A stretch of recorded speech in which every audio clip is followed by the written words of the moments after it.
Do you recognize this guy? Hey, Fig. Scotty Cameron, Michael Breed. Good. Damn good to see you. Anyway, all right. So we're talking putters. This happens to be one of my favorite things to talk about. And as we were discussing just a second ago, it's changed quite a bit. It used to be a John Reuter, right? Sure. And it was kind of bland, and it was kind of thin, and now we've got back weighting, we've got weighting over here, we've got colors and different necks and all this other stuff. Sure. And you're the mad scientist, so just speak to what happens. How does it happen? With the John Reuter, the bullseye, I'm kind of the next guy in line to John Reuter. He was a putter guy for Titleist. I'm the putter guy for Titleist.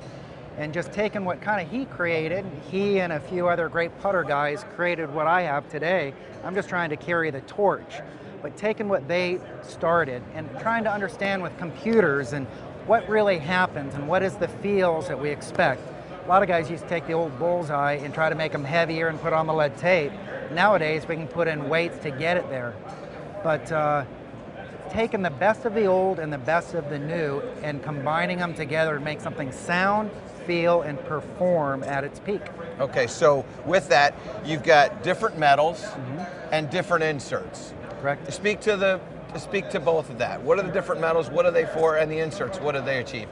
I'm trying to do a few different things. I want the putter to look good, because if it looks good, it gains confidence. It's got to feel good.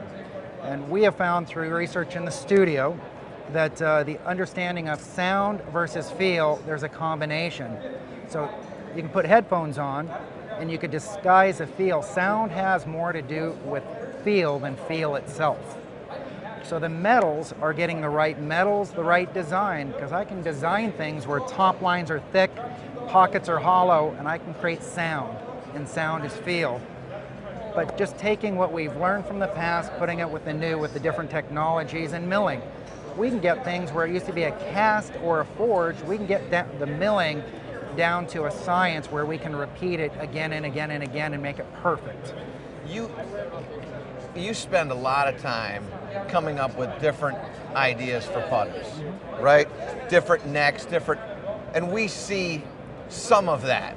But I would imagine the majority of that ends up on the floor. How do you decide what you're going to introduce and what you're not going to introduce? What are you going to hold back? How do you make that decision? Well, I spend a lot of time on tour with our tour reps and understanding what they want, because times are changing, greens are changing, setups are changing, balls are changing. So the sound of the golf ball right now I'm kind of dealing with, because the sound of the ball and the sound they expect to hear off a putter. And how do we create a sound that adds confidence, not it's a problem. Not doubt. Not doubt. Yeah. Trying to put this together where it adds confidence when you stand over putt. The sound, the feel, the performance. What goes into the sound? Insert, does that insert affect sound? Insert does, and you can do that, or you can design it around the design of the putter with thicker, thinner, longer, wide bodies. So when you change things, it changes the sound. So I can put inserts in it, or I can do it through materials or design. And I've even seen some putters that you've done for special people. I like to think I'm a special person, by the way. But you put sometimes you put a slit right behind the face there. Is that solely a sound thing? Solely a sound. By putting that slot, it puts a hollow spot behind the face, and it creates a louder sound. Or I can put stuff behind it or add inserts to make it a softer sound. So it all depends. But what I do on tour, I try to get it on tour, get the feedback, get down what they want, and what I do on tour the following year ends up in the Titleist line that you can buy in the pro shops.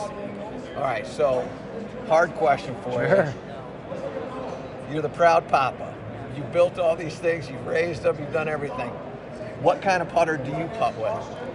Well, I like the look of something fast and sports car-like, but when it comes down and dirty and I need to make the 10-footer on the last hole, I want it big, cumbersome, and slow.